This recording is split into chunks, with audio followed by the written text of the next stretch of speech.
illallah al-malikul haqqul mubin wa asyhadu anna muhammadan abduhu wa rasuluhu shadiqul wa'dil amin. Allahumma salli wa sallim ala sayyidina Muhammadin asyrafil anbiya'i wal mursalin wa ala alihi wa ashabihi ajma'in. Seluruh peserta aksi yang saya cintai, saya hormati, dan semoga Allah muliakan. Angkat tangannya semuanya sambil pegikan takbir 3 kali. Allahu Akbar, Allahu Akbar, Allahu Akbar, Allahu Akbar, Allahu Akbar. Berbicara tentang Palestina itu ada berbicara tentang napas panjang perjuangan. Kenapa? Ada begitu banyak isyarat-isyarat Allah berkaitan dengan Palestina. Yang pertama, Palestina dipandang dari sisi mantikil akidi atau dipandang dari paradigma akidah. Yang pertama, bahwa Palestina adalah merupakan tanah warisan para anbiya, karena mayoritas para nabi terlahir di Palestina. Yang kedua, Palestina itu terdapat masjid yang disucikan Allah di dalam Al-Quran, yaitu Masjidil Al-Aqsa. Dan perjalanan Isra Mi'raj Nabi dalam rangka menjemput ibadah yang paling utama di dalam Islam, yaitu sholat. Perjalanan Isra Mi'raj Nabi adalah minal Masjidil Haram ilal Masjidil Aqsa. Yang ketiga, tanah suci Baitul Maqdis adalah tanah suci ketiga umat Islam setelah tanah suci Madinah, tanah suci Mekah, dan yang ketiga adalah tanah suci Baitul Maqdis. Yang keempat, Palestina adalah jantung buminya umat Islam di dunia. Kalau jantungnya sudah tidak berdetak lagi, itu menunjukkan bahwa umat Islam segera mati. Tetapi ketika Palestina terus bergolak, Palestina menjadi pupuk subur para mujahidin di seluruh dunia, maka insya Allah semangat-semangat jihad, semangat-semangat perlawanan itu akan terus berkobar di seluruh dunia. Takbir! Angkat tangannya semuanya dan kibarkan bendera merah putih dan bendera Palestinanya. Kibarkan semuanya. Takbir! Takbir! Takbir! Yang kedua, memandang Palestina dari sisi konstitusi negara kita. Seluruh pemimpin negara Republik Indonesia itu selalu berjuang dan berpihak kepada Palestina. Dari mulai Presiden Soekarno sampai Presiden kita hari ini, mereka semua berkata tentang Palestina.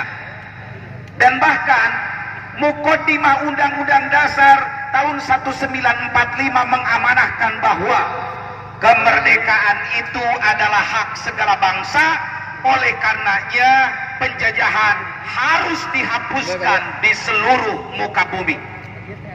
Indonesia juga dalam alinea pertama menyatakan bahwa Indonesia turut andil dalam menciptakan ketertiban dan perdamaian dunia.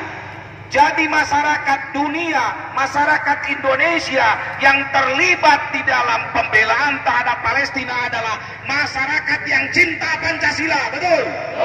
Masyarakat yang cinta NKRI, betul? Masyarakat yang selalu melandaskan kepada Undang-Undang Dasar 45. Justru mereka yang nyinyir, yang membuili adalah mereka Zionis Nusantara, betul? Hapuskan mereka dari benak umat Islam. Jangan dengarkan gonggongan mereka yang selalu mengkampanyekan tentang Zionisme internasional. Bahasan yang ketiga dari saya, orang-orang Yahudi itu punya mimpi besar untuk mendirikan negara Palestina dari seorang jurnalis yang bernama Theodor Herzl.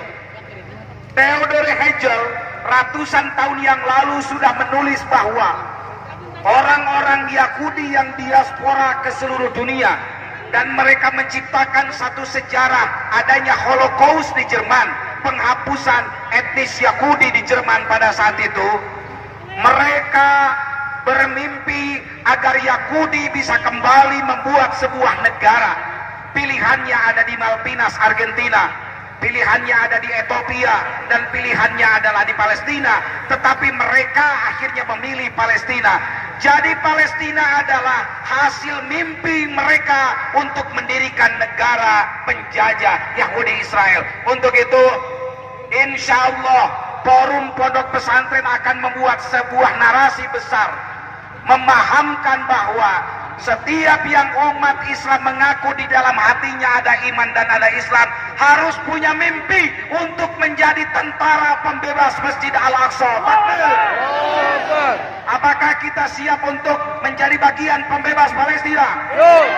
Acungkan tangannya sambil mengepalkan tangan. Bismillahirrahmanirrahim.